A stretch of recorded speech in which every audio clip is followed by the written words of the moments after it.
Alguns anos atrás, enquanto lia o livro de Ezequiel, eu lembro de ter lido: Ai dos pastores de Israel, que se apacentam a si mesmos. Por quê? Deus diz: Comeis a gordura, vestis-vos da lã, mas a fraca não fortalecestes, o doente não curastes.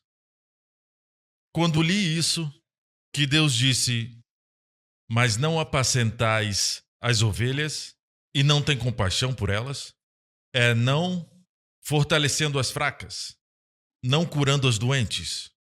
Então comecei uma pequena discussão com o Senhor. Disse: Tu podes culpar esses pastores? Imagine os pastores.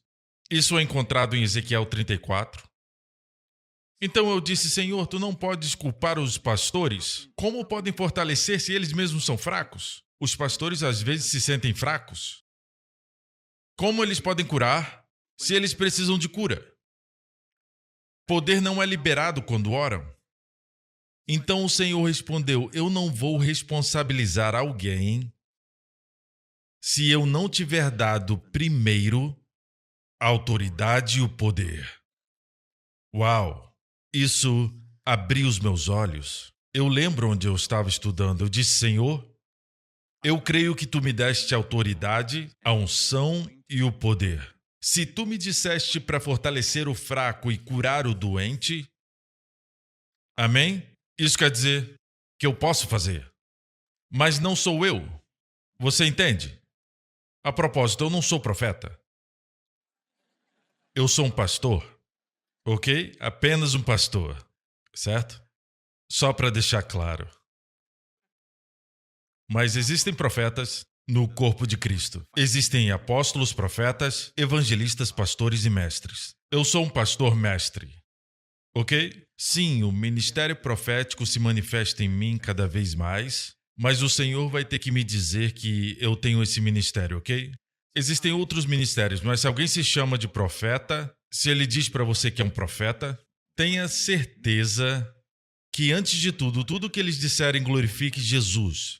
Em segundo lugar, tem que confirmar o que você tem no coração. Se disserem que você tem que ir para outro país e você não tem desejo de ir para aquele país, você nem gosta da comida daquele país, não está no seu coração, aproveita e leva o profeta com você. Porque se ele diz para você ir, leve ele para te dizer quando voltar. Confie em mim. Em uma semana ele vai falar para você voltar. Amém? Então muitas coisas acontecem no corpo de Cristo, no meio carismático. Pessoas tentando exercer a autoridade sobre as outras, dizendo: Deus me disse isso, aquilo. Isso não é nada mais do que bruxaria espiritual. Dominação espiritual sobre as pessoas. Cuidado com isso. Aqueles que ouvem a Deus não saem dizendo: Deus disse isso ou aquilo. Quando me reúno com os meus pastores, eu nunca falo isso. Fim da discussão. Se Deus te disse, ok. Mas eu nunca falo para os meus pastores que Deus me disse certa coisa. Certo? Nunca. Eles estão aqui confirmando. Falaram isso. Eles só falam sim aqui na frente. Certo? Eu não mando eles concordarem com nada, eles nem sabem o que eu vou falar quando subo aqui. Nós discutimos, assim como no livro de Atos. No final, depois dos nossos debates e discussões, chegamos a uma conclusão. Depois, assim como no livro de Atos, capítulo 15, pareceu bem ao Espírito Santo e a nós. Viu isso? O Espírito Santo trabalha através de debates entre os líderes. Se alguém chega falando: o Senhor disse, ei, não aceite porque não testemunha.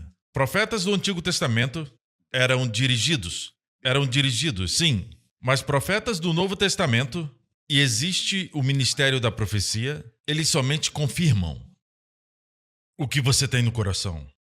Você entende? Muitas das verdades que eu prego não são direcionais. A primeira vez que você veio à igreja New Creation, você escutou a mensagem da graça, do evangelho da graça, do dom da justiça, e algo dentro de você disse: sim, é isso que eu sei que é verdade. Mas sua mente diz mais, mais, mais. Sua cabeça pensa, mas seu coração recebe. João disse o seguinte na sua epístola: Não vos escrevi porque não saibais a verdade, antes porque a sabeis. Amém? Então, a palavra é lançada e é confirmada no coração. Muitas vezes, quando Deus fala no interior, é como se fosse um poder, como um motor de uma locomotiva. Esse motor, ele tem poder, mas não tem direção, a menos que esteja sobre o trilho. Então, a palavra pode ser considerada o trilho. Quando lê a Bíblia ou ouve uma pregação, ela confirma aquele poder, aquela paz, a unção que está dentro. Quando orar por direcionamento nesses últimos dias, vai precisar cada vez mais do direcionamento de Deus. Mais e mais. Amém? Glória a Deus. Se o Senhor disser para fazer algo, orar pelos seus filhos, ore naquela mesma hora. Lembra que eu fui me exercitar num parque? Apenas 2 semanas atrás eu falei com vocês. E eu senti que eu deveria orar. Deus me proteja das cobras. E adivinha? Menos de 1 hora depois, na verdade meia hora depois, tinha uma cobra na minha frente. E eu pensei que era um galho. Quando corro, gosto de pisar em galhos, escutar eles quebrando. Estava prestes a correr e senti de orar. Deus livra sem oração? Isso nos traz para o mistério do homem caído e por que Deus deu autoridade a Adão. E Adão tinha autoridade sobre a terra, é uma autoridade delegada, e depois ele cometeu traição. Adão fez isso, então, e deu sua autoridade ao diabo. E o diabo trouxe tudo de mal para o mundo. Então agora Deus não pode dizer, devolva a autoridade, devolva a chave que eu dei para Adão. Deus não pode dizer, diabo, devolve a chave. Ele não pode fazer de forma legal. Deus é um Deus justo. Deus tem que fazer isso de forma legal, não ilegal. Então Deus teve que trazer o seu filho como um homem, porque foi o primeiro Adão que perdeu, então deve ser um outro Adão. Por isso, Jesus é chamado de o segundo Adão. Amém? Se tornou o cabeça da raça humana. Pelo pecado de um homem, todos se tornaram pecadores. Mas pela obediência de um homem, nós nos tornamos justos. Amém? E hoje, alguns crentes ainda se identificam com o primeiro Adão, quando deveríamos nos identificar com o segundo Adão.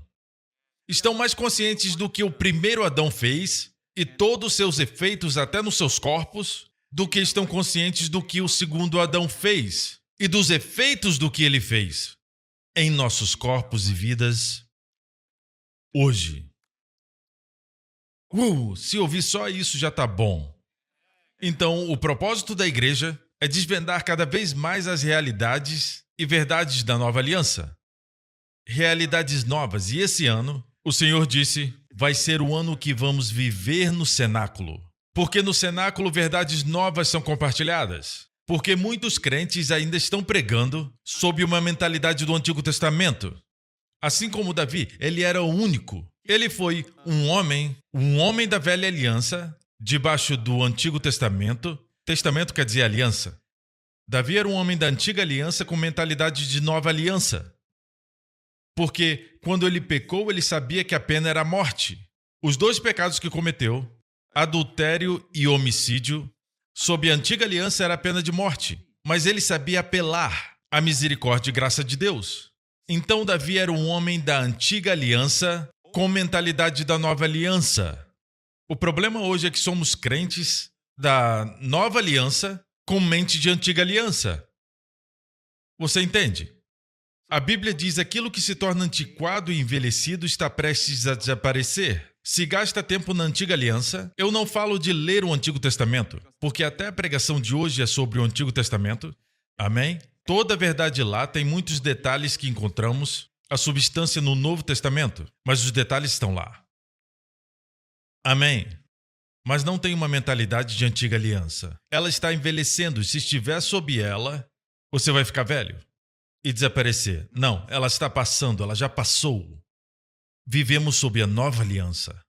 Não estamos sob a lei, estamos sob a graça. O maior mandamento, na lei, amarás o Senhor teu Deus de todo o coração, alma, entendimento e força. Será que alguém já fez isso? Ninguém. Ninguém pode fazer. Se puder, fique de pé. Amém. Eu vou orar por mentirosos. Ninguém pode fazer isso. Ninguém. Então, qual o propósito da lei? Pela lei vem o conhecimento do pecado. Deus quer que saiba que esse é o maior mandamento. Pode cumprir qualquer mandamento, mas esse é o maior mandamento. Desses dois dependem a lei e os profetas. Ninguém podia cumprir, mas um homem cumpriu, nosso Senhor Jesus. Ele amava o Pai de todo o coração, alma, mente e força, e se entregou na cruz, porque ele ama o Pai.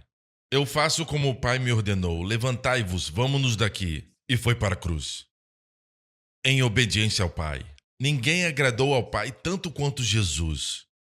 Por isso Deus abriu os céus e disse: esse é o meu Filho amado em quem me comprazo. E Deus deu o Filho do seu amor por você. Por você.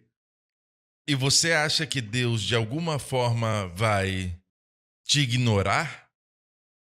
Denegrir a obra de Jesus?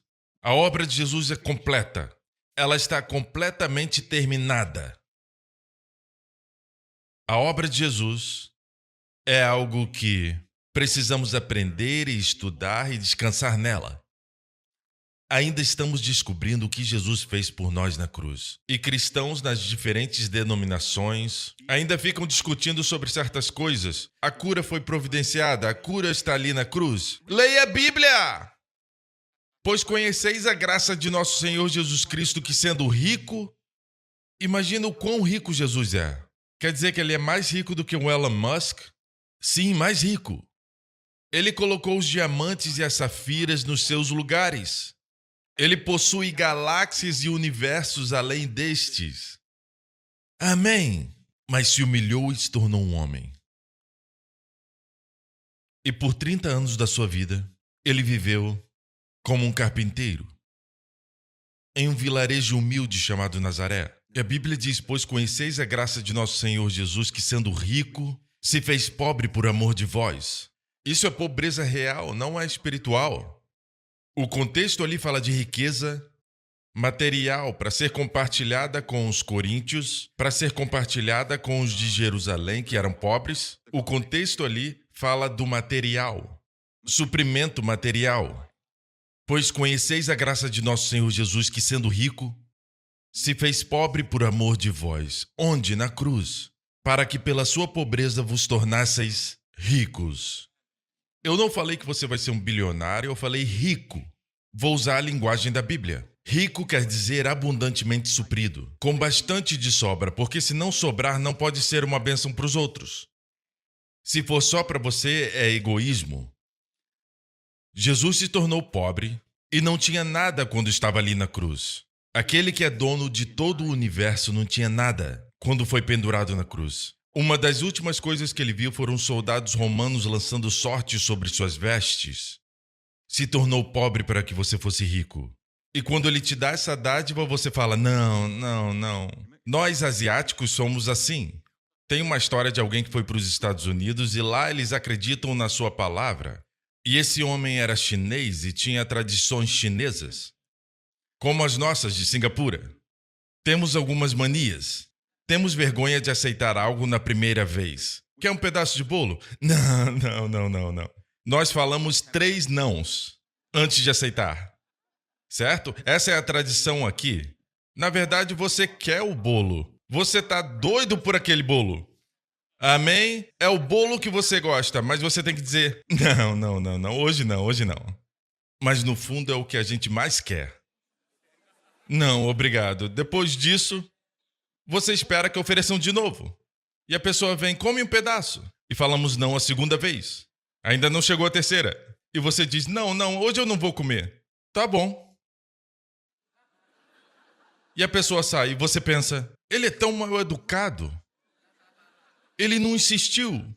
Não, ele respeita a sua escolha. Ele acha que você está numa dieta. Você falou não. Certo? Deus te dá a dádiva da justiça e você não recebe pelo desempenho. Ela é uma dádiva. A dádiva da graça. Quando Deus diz que você é justo, a Bíblia diz: escute, isso é incrível. Se pela ofensa de um homem reinou a morte, muito mais os que receberam. Precisa receber. E a palavra recebem está no tempo contínuo no grego. Até crentes que já receberam Jesus uma vez, receberam a graça, precisam continuar recebendo. Amém? Sendo conscientes dela. Precisa receber a abundância da graça. Os que recebem a abundância da graça e o dom da justiça, diga dom da justiça, quer dizer que a sua posição justa em Deus é uma dádiva. Não desempenhamos para nos tornar justos. A obediência de Jesus nos tornou justos. O pecado de Adão nos tornou pecadores. Não somos pecadores por causa do nosso pecado. Estamos pecando por causa do pecado de Adão. Nascemos com o pecado de Adão em nós. A fábrica já estava lá. Mas da mesma forma que Jesus, o segundo Adão, morreu por nós, lembre-se disso. Aquele que não conheceu o pecado, ele o fez pecado por nós para que nele fôssemos feitos justiça de Deus. Você deve tomar o seu lugar. E Deus diz, aqui está o dom da justiça. E quando você recebe esse dom, você reina em vida. A Bíblia diz, reinará em vida. Amém? Mas o diabo vai atacar isso. O diabo ataca quem prega sobre a abundância da graça e o dom da justiça. E vai acusá-los de todo tipo de coisa. Todo tipo de coisa. Como eu sei disso? Adivinha? Vai tentar assassinar o caráter, ele faz isso, faz aquilo, ele é isso, ele é aquilo, mas não importa, contanto que eu pregue a verdade. E você reina em vida.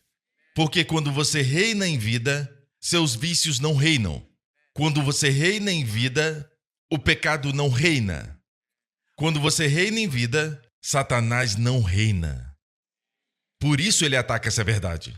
Vire para o seu amigo, sorria e diga, eu sou a justiça de Deus em Cristo. Amém?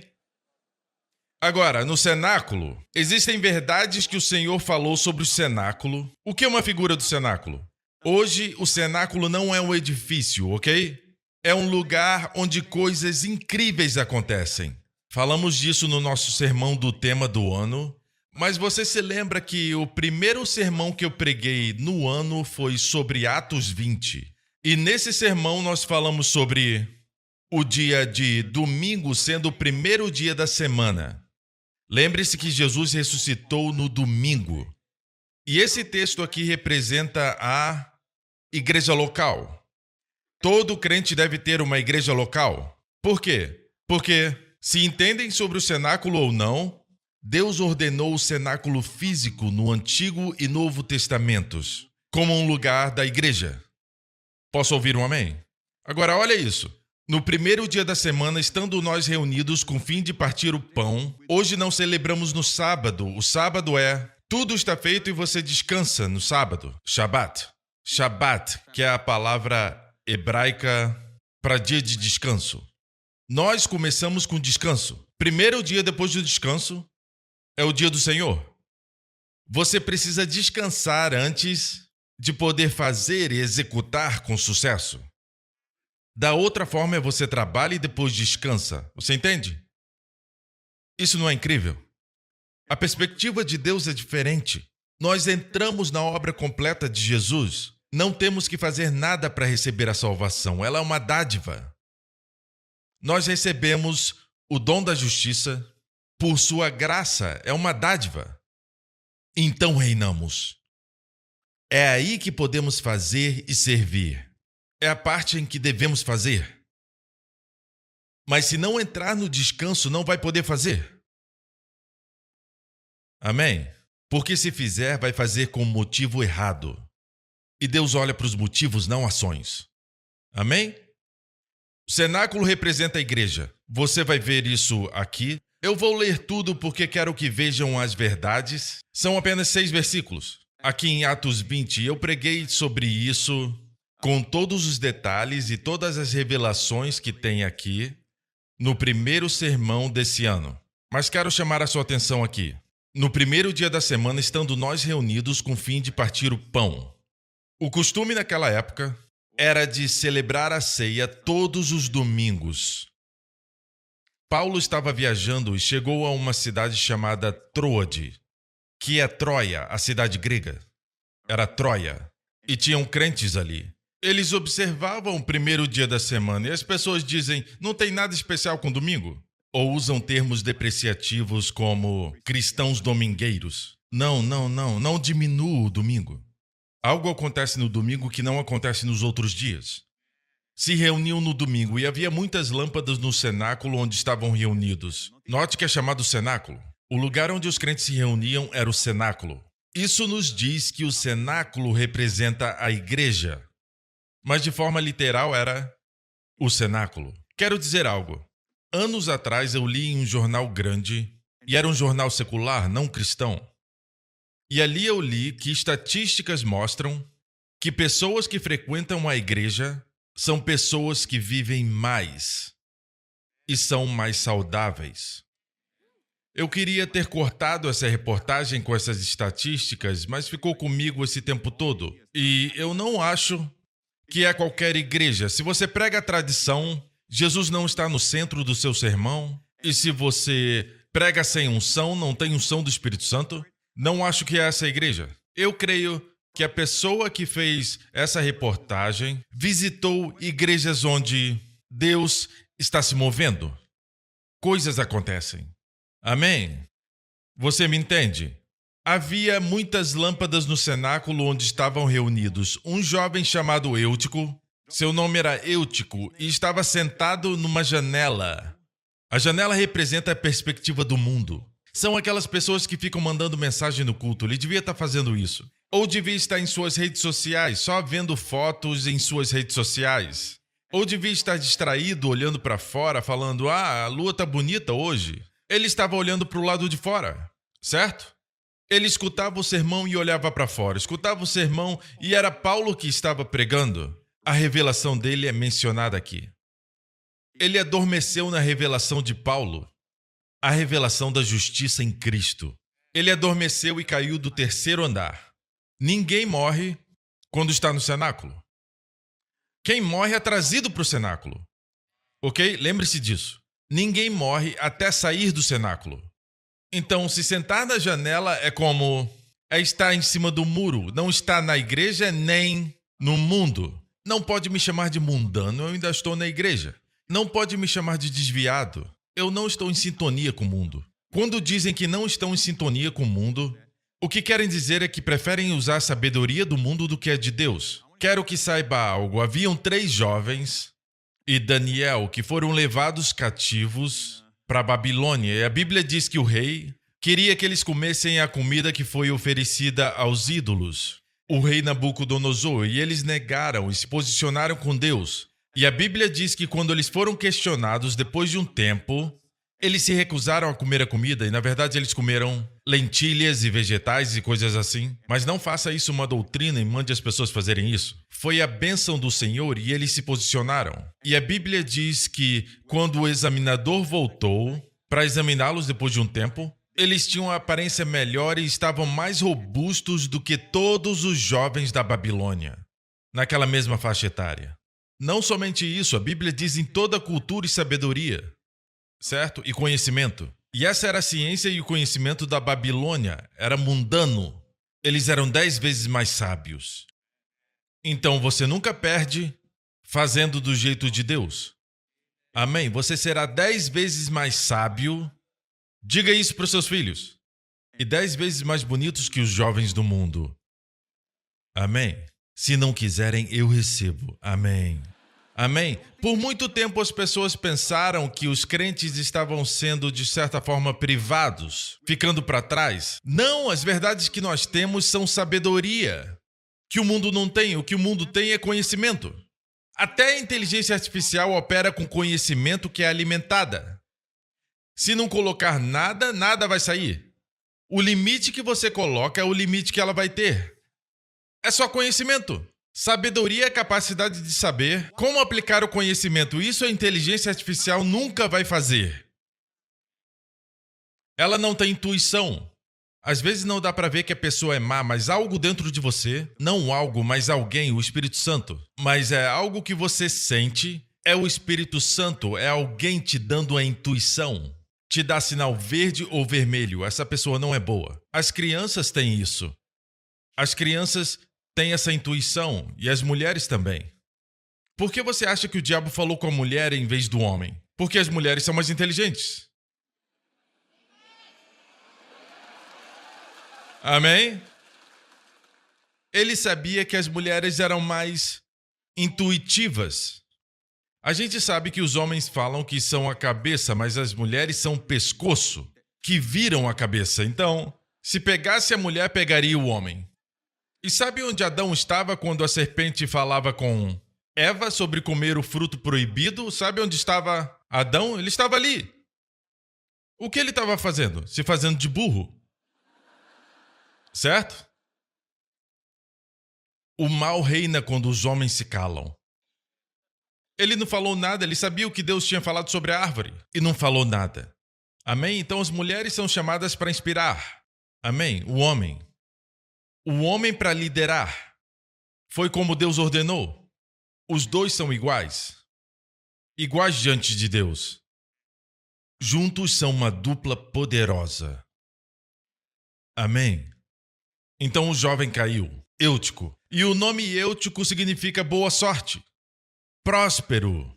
Então se Eutico cai durante a sua pregação, ainda não aconteceu comigo, ninguém morreu ainda, não devia falar ainda, nunca vai acontecer. Paulo estava pregando e ele estava no 3º andar. E ele caiu lá de cima e morreu. Boa sorte. Eu já preguei esse sermão, como a igreja perdeu sua boa sorte. Porque, especialmente hoje, nós vemos igrejas sofrendo, certo? Nas mãos do mundo. De tantas maneiras. Como nunca antes. Como a igreja perde a sua boa sorte? Não culpe o mundo. Olhe para dentro. Veja o que aconteceu. Como a igreja perdeu a boa sorte? Esqueceram a geração mais jovem. Não só isso, esqueceram a pregação de Paulo. Os jovens adormeceram na pregação de Paulo.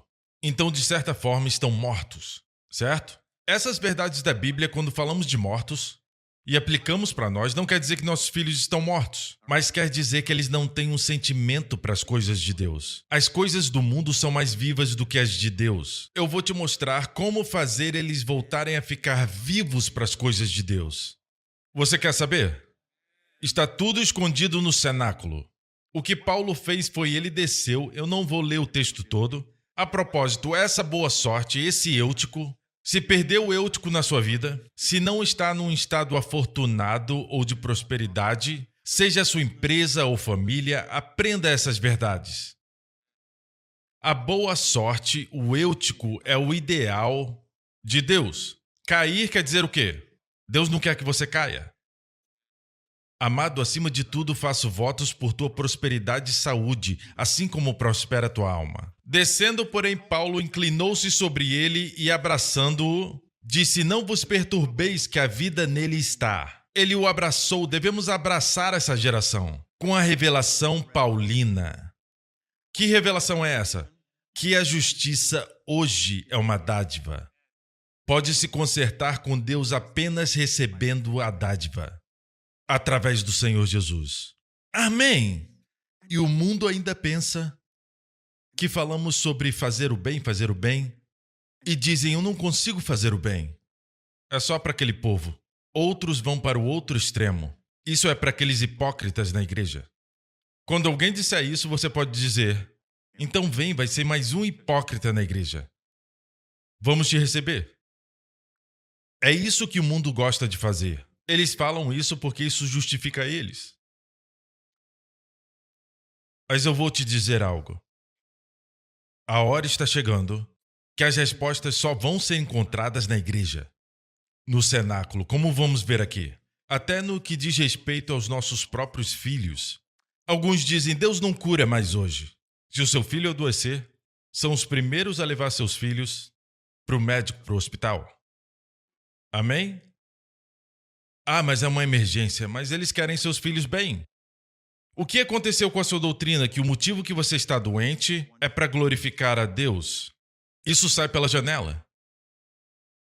Então, amigo, saiba disso. O motivo que você quer ser saudável é porque Deus te fez assim. Algo diz para você: a doença é estranha. Não fui feito para viver doente. A morte não é normal. Nós vamos aos funerais por causa dos entes queridos que estão lá. Mas não gostamos de ser lembrados da morte. Agora, a atmosfera de um casamento é diferente. Nós sabemos que não somos destinados a morrer. Mas por que as pessoas morrem? O salário do pecado é a morte. Mas o dom gratuito de Deus é a vida eterna. Em Jesus Cristo. Aleluia! Já recebeu esse dom? Ok, então, se quer que seus filhos se importem com Deus e tenham um bom relacionamento com você, um relacionamento próspero, é simples, a Bíblia diz: abrace-os. O que quer dizer com isso? Tem verdades espirituais aqui? É o abraço espiritual nessa geração. Na revelação paulina, o que temos que fazer? Dizem que os jovens têm acesso a coisas que nós não tínhamos na nossa época, quando nós tínhamos a idade deles. Eles têm acesso a redes sociais e coisas desse tipo, e eles são expostos ao pecado desde jovens, mas Deus não acha isso. Na verdade, não pode ficar pior do que morto. Mas mesmo assim, Paulo abraçou um cadáver. Isso significa que você tem que deixar essa morte encontrar a revelação paulina. Que revelação é essa? A justiça de Deus é revelada de fé em fé. É uma dádiva. E essa geração vai se agarrar a isso. Eles estão cansados de política de identidade nas redes sociais. Eles querem saber quem realmente são. Você é a justiça de Deus em Cristo. Essa é a mensagem e nós os abraçamos.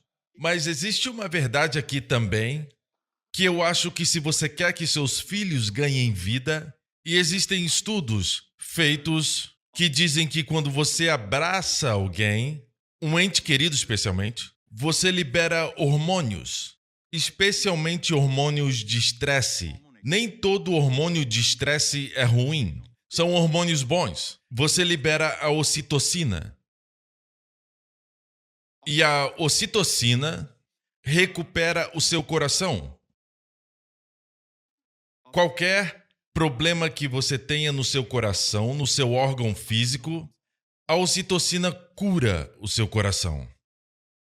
E sabia que eles fizeram um estudo que quando alguém abraça alguém que ama, ele libera ocitocina? Amém? Não tinha ocitocina suficiente aqui para ressuscitar o jovem Eutico. Quando está morto, seu coração não bate. Você entende? Eu acho que sim. Não é isso que eu estou me referindo. Eu estou falando de um princípio que Deus nos ensina aqui. Encontre tempo para abraçar seus filhos todos os dias. Não seja o primeiro a se afastar. Deixa ele se afastar. Você segura ele bem forte. Eu faço isso todos os dias. Eu abraço meu filho. Minha filha já está grande, então eu abraço de lado. Também beijo ela. Mas nós devemos abraçar nossos filhos todos os dias. Deixa eles se afastarem. Algo acontece com eles quando faz isso. Eu creio que com isso pode tirá-los da estagnação e de confusão, talvez de sentimentos de rejeição, mas quando você faz isso, algo acontece. Tem uma verdade aqui. Ah, pastor, você está encontrando qualquer coisa aí. Eu vou te mostrar aqui no cenáculo. Pessoas, jovens, a consistência do cenáculo é incrível. Se olhar atentamente a história de Elias e Eliseu, na história dos dois, teve crianças morrendo que tiveram que lidar. Lembra? Vamos para a história de Elias, 1 Reis 17. Depois disso, adoeceu o filho da mulher, da dona da casa. Era uma certa mulher, dona de uma casa em Sarepta, para onde Deus enviou Elias.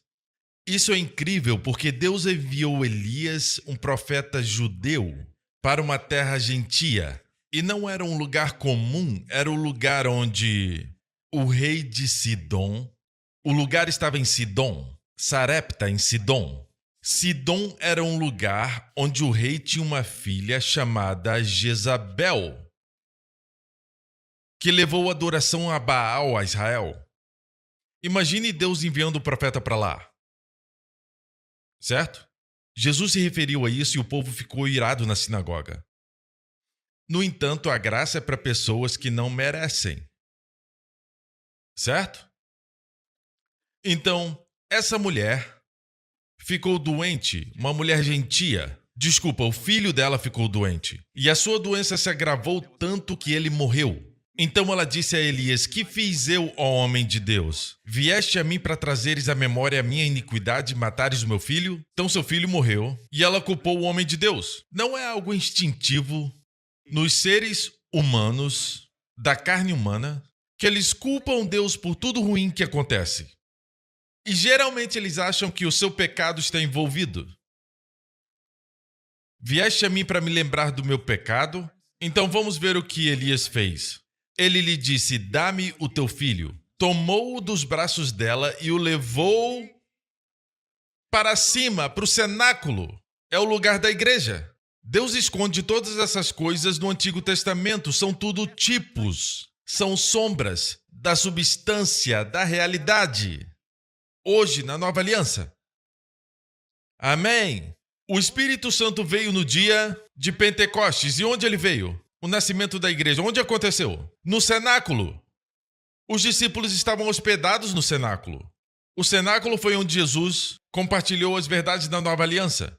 Na noite em que ele foi traído e depois foi para a cruz, em menos de 24 horas, compartilhou as verdades no cenáculo, que é uma figura da igreja.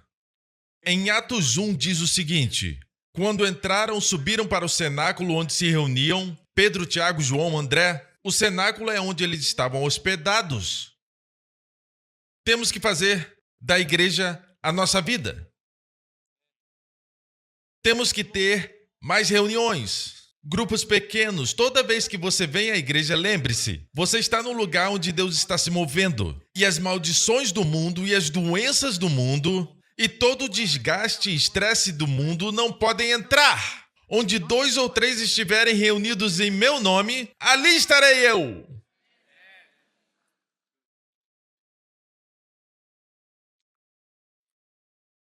Então, era um lugar onde se reuniam. Era a igreja.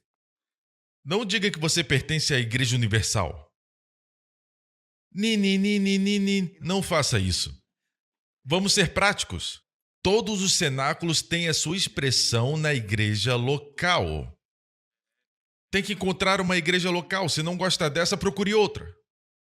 Não gosta desse pastor, procure outro. Tem muitos pastores em Singapura. Homens bons. Amém? Mas não fique aí. Nhê. Amém? Vá para outro lugar e comece a adorar. É para o seu próprio bem. Estou falando isso para o seu bem. Amém? E desocupe a cadeira. Ok. Não, estou falando sério. Eu não espero que todos gostem de mim, porque a Bíblia diz: ai de vós quando todos vos louvarem. Por favor, fala mal de mim. Certo? Então eu não espero isso. Mas se você não flui aqui, procure um lugar que flua. Não fique e fale mal. Procure um lugar onde possa ser alimentado. Se falar mal não vai me ferir. Nenhuma arma contra mim vai prosperar. E toda vez que uma língua se levanta contra mim, eu a vou condenar. É isso que diz em Isaías. Eu não falo para mim, eu falo para você. Você fala. E fere a si mesmo. É danoso. Encontre um lugar de descanso. Digo isso porque amo você. Certo? E para o resto, que querem ficar, por favor, fiquem. Amém? Se todo mundo for embora, eu vou ficar. Vou pregar para mim mesmo e para os tagarelas aqui. Ok? Vem aqui. Ei, eu comecei com ele. Na verdade, ele começou comigo e ainda estamos juntos. Podemos começar de novo. Amém? Então, Foi ali que o Espírito Santo desceu. Tinham 120 pessoas ali. Compunha-se a assembleia de umas 120 pessoas. Por que isso é importante? Porque na primeira vez que esse número é mencionado, estava falando do fim do homem. O meu espírito não agirá para sempre no homem e os seus dias serão 120 anos. É a primeira vez que esse número é mencionado. O fim da carne, o fim do esforço humano. Ok? Outra vez que aparece o número é na morte de Moisés. Não se lhe escureceram os olhos, nem se lhe abateu o vigor, com 120 anos. Quer dizer, o fim da lei. O fim da lei, o fim do esforço humano, o fim da lei. A lei quer dizer esforço humano de qualquer forma. Outro lugar que aparece foi quando Salomão, no templo, estava sendo dedicado. Segundo Crônicas 5, fala dos levitas, mas perceba, e com eles até 120 sacerdotes que tocavam as trombetas. Deus é consistente, não é? 120 no cenáculo, no nascimento da igreja, quando o Espírito Santo desceu, foi quando a igreja nasceu. Amém? No cenáculo. E aqui temos o templo de Salomão sendo o cenáculo. Então, o templo naquela época representava a igreja. Um lugar de reunião. 120 é mencionado, é o lugar onde o esforço humano termina. Onde a lei foi cumprida, não está mais sob a lei. Onde se louva ao Senhor. E qual foi o louvor? O que acabamos de cantar. Porque Ele é bom, porque a sua misericórdia dura para sempre. Não é lindo? De volta a Elias. Quer saber como reviver os seus filhos? Se seus filhos não são salvos, a melhor coisa que pode fazer não é educá-los. Pode pensar que é enviá-los para a melhor escola. Uma escola de nome. Será que isso é para eles ou para você? Honestamente, educá-los é importante, mas não é a coisa mais importante.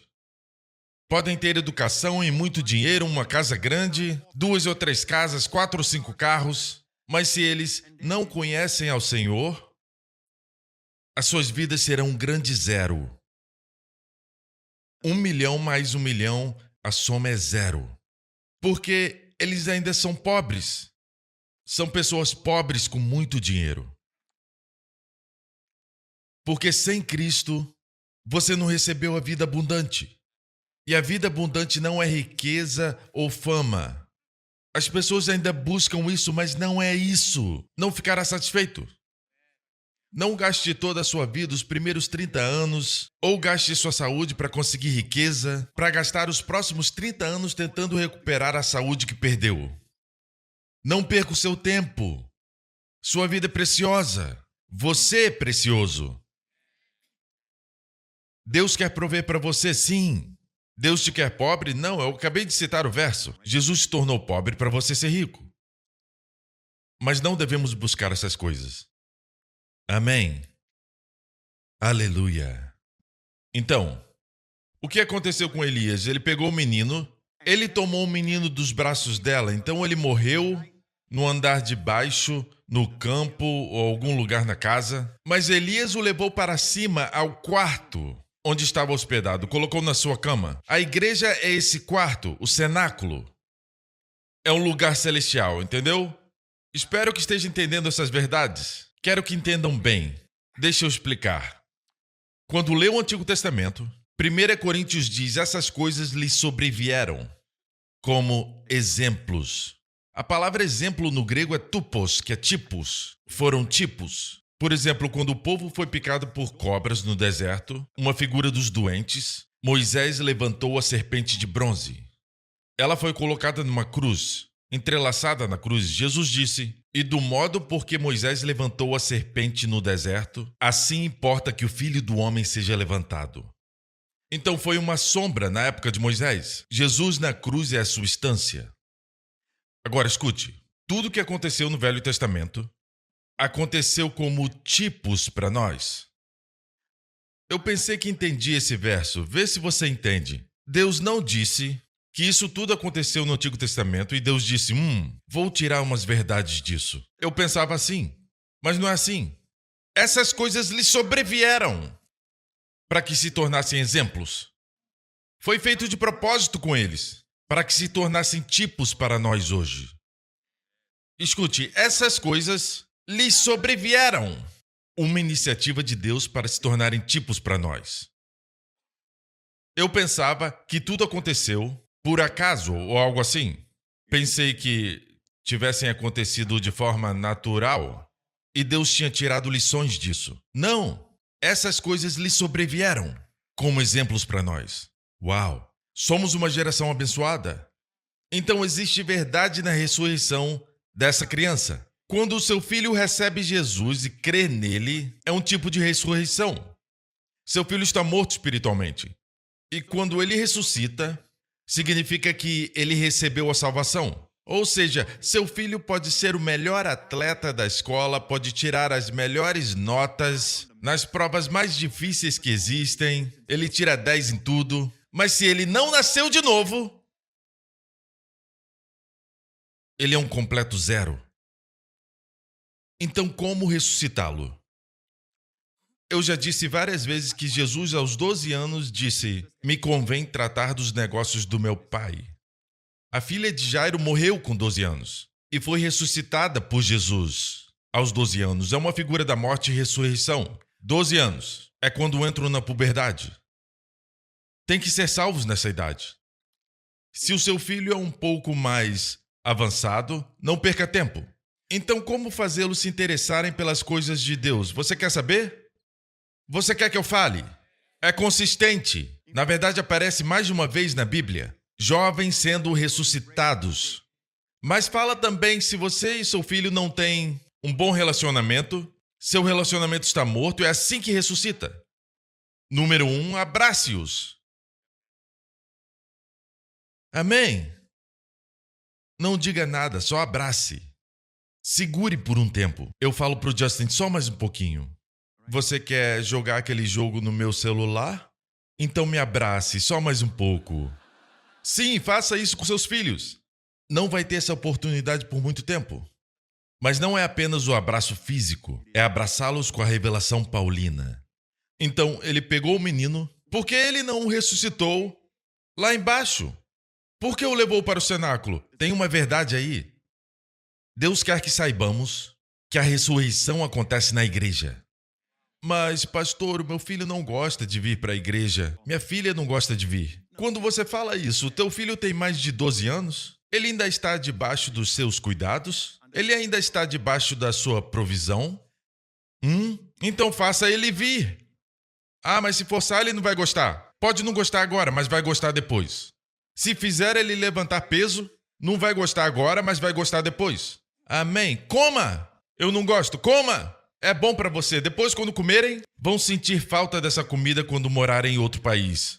O que eles comem hoje não vão esquecer. Ensina a criança no caminho que deve andar. Quando envelhecer, não se desviará dele. No hebraico é: treine a criança com a boca dela. O que eles falam? Sim, é verdade. Ensine-os o que devem falar. Como declararem coisas boas. Mas não somente isso. A boca ali fala de comida também. Quando envelhecer, não se desviará dela. Não é verdade? Não importa se for para outro país, você nunca vai esquecer. Arroz e feijão. Não vai esquecer. Feijoada.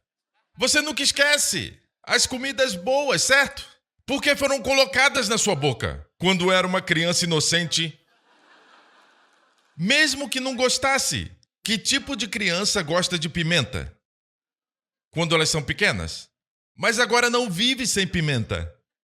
Você esqueceu que não gostava. Traga-os à igreja e diga: se você quer aquilo, vem comigo. Somos tão delicados, eles chamam de paternidade calma. Certo? Quero dizer algo. Eu quero ser um amigo do meu filho. Seu filho não quer um amiguinho, ele quer um pai. Eles querem um pai, querem uma mãe. Não prive eles disso. Amém? Vou te mostrar as verdades que Deus me deu. Falei que ia fazer isso no início do ano. Me dá só um tempinho. Daqui a pouco eu termino. Daqui a 3 horas. Então não se preocupe, ok? Vai ser rápido. Levou o menino para o quarto e o deitou em sua cama. Por que levá-lo para o cenáculo? Trazê-lo para a igreja? Amém? Porque isso é colocá-lo num lugar de descanso. Lembre-se disso. De quem era essa cama aqui? A cama de Elias. Não era a cama de qualquer um. Era uma cama mágica? Não. Mas vai ver um princípio aqui. Próximo verso. Então clamou ao Senhor e disse: ó Senhor meu Deus, olha isso. E estendendo-se 3 vezes sobre o menino, ele abraçou a criança. Você viu isso? Vou te dar uma revelação. Eu perguntava ao Senhor por que ele se estendeu sobre o menino. Ele ressuscitou a propósito? Não façam isso num funeral. Não pule em cima do defunto. Ok? O que temos que aprender é o princípio. Amém? Mas não limite a palavra de Deus. Isso é espiritual, é para fins espirituais, fins parentais, mas também para ressuscitar os mortos. Amém? Deus levanta os mortos hoje? Sim! Amém? E eram jovens, não velhos. As histórias de ressurreição nos evangelhos são sempre jovens. Então, observe isso. Ele clamou: ó Senhor meu Deus, rogo-te que faças a alma desse menino tornar a entrar nele. Ele abraçou o menino. Então vemos que para ressuscitar os jovens precisa de um abraço, um contato próximo. Você vê isso? Vou te dar algo que Deus me mostrou. Você precisa envolvê-los. Se quer que eles se interessem por Deus, mesmo que no começo não gostem, envolva-os com a unção de Deus. Cerque-os com a unção de Deus. Pastor, eu quero saber de onde o Senhor tirou isso. A cama de Elias tinha unção. E ele colocou um menino ali. Depois ele abraçou o menino enquanto orava. Certo? Agora tem unção de cima e unção embaixo. O menino estava envolvido pela unção. Se quer que seu filho se interesse por Deus, um jovem que parece estar morto para as coisas de Deus, envolva-o com a unção. Se estiver no seu carro, deixe ele ouvir louvores. Se disser quero ouvir outra coisa, coloque um louvor, deixe ele escutar em outro lugar. Pode escutar na escola. Faça ele ouvir louvores, ouvir sermões do pastor Prince. Ou qualquer outro sermão. Lá vem o pastor Prince falar disso. Não. Se gosta de outro pregador, pode ouvir. Estou falando do princípio. Só estou brincando. Não leve a sério. Vocês sabem que eu sou Joseph Piada.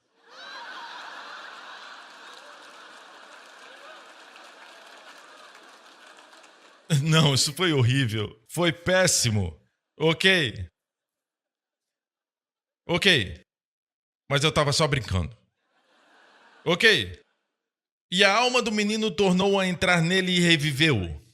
Elias tomou o menino e o trouxe do quarto à casa e o deu à sua mãe e lhe disse: vê, teu filho vive.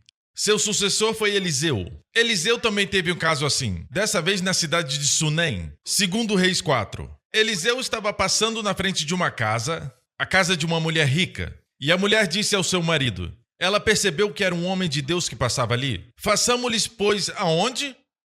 Em cima. No cenáculo. Ponhamos-lhe nele uma cama, uma mesa. Um dia, vindo ele para ali, retirou-se para o quarto e se deitou. Então tinha uma cama ali, no cenáculo.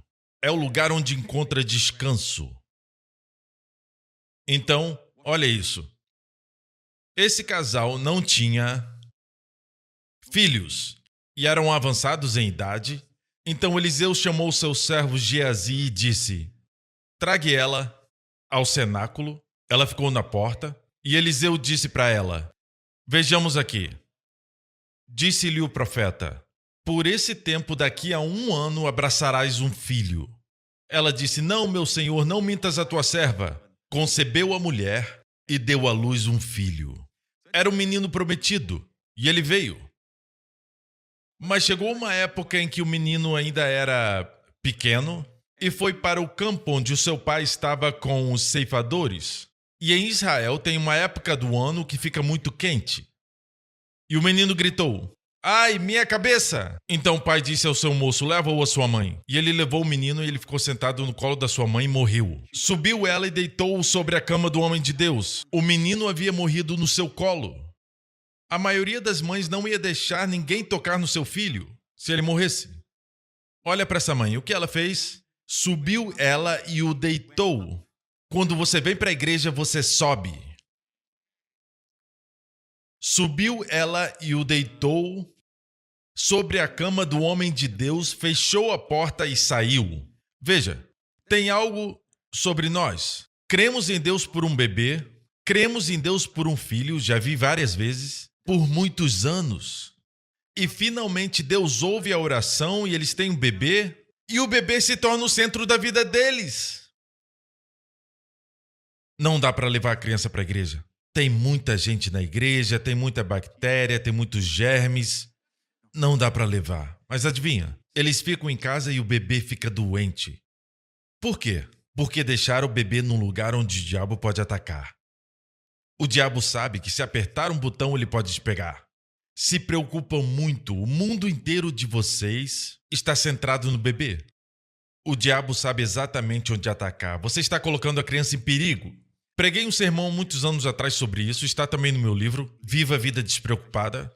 Minha filha Jéssica, eu me preocupava tanto com ela que ela ficava doente. Me preocupava muito e ela continuava ficando doente. Eu culpei tal lugar, culpei tal pessoa, culpei até a escola dominical, talvez eles não tinham visto que tinha criança doente.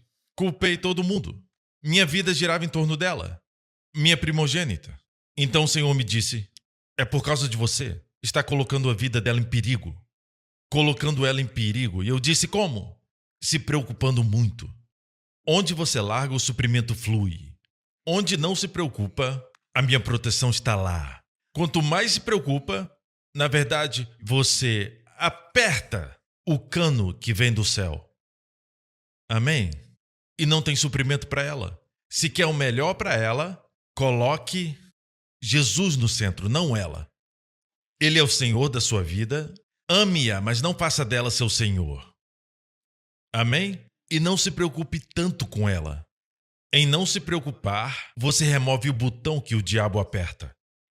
Amém?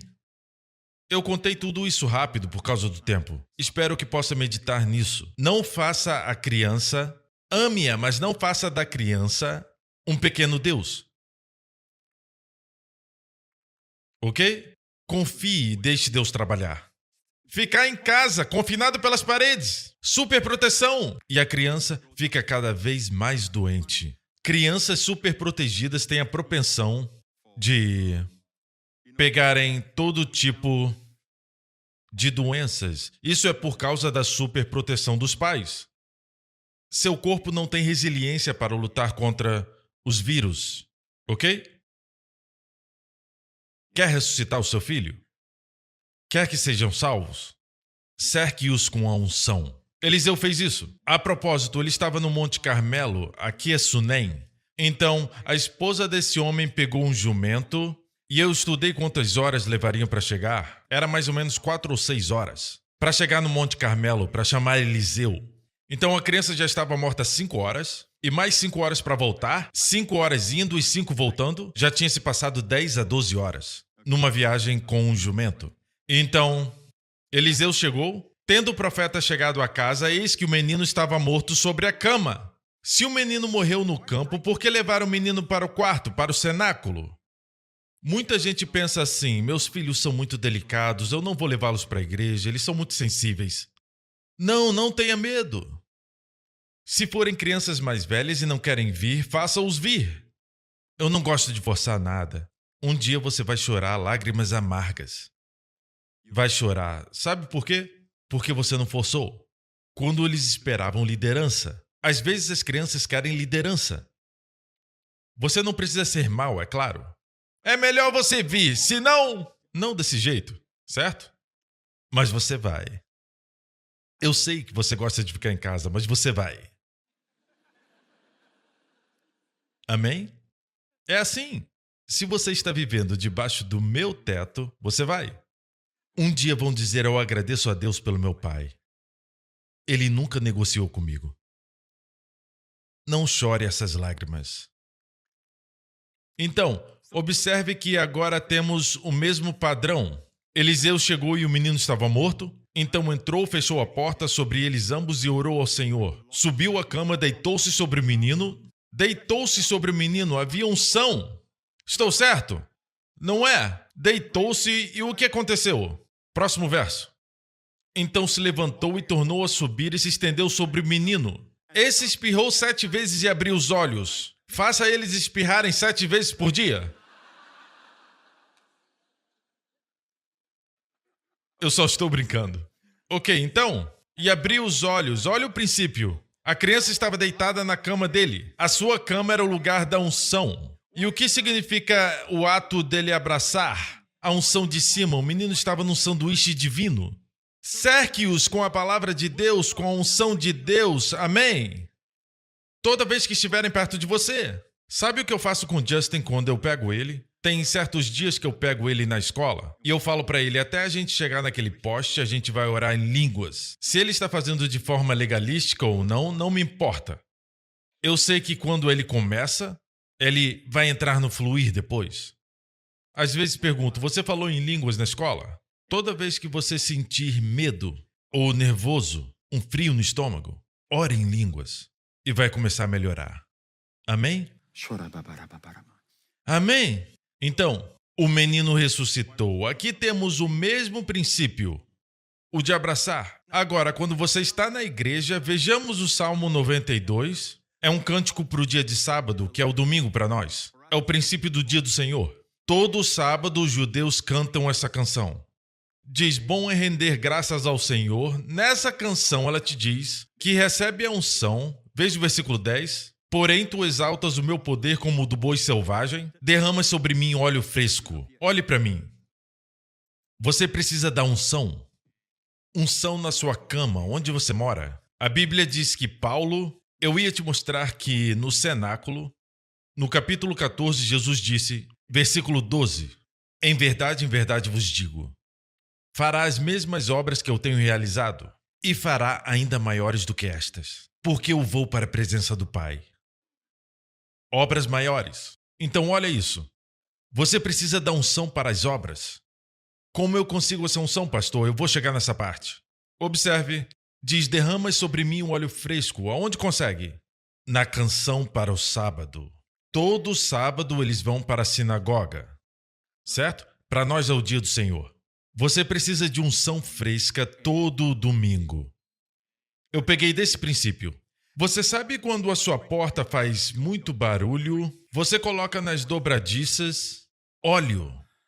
E o que acontece? Ela flui. Quando faz as coisas com unção, seja na sua empresa ou como pais, existe uma certa facilidade. Quando passa óleo no seu corpo, sua mão desliza.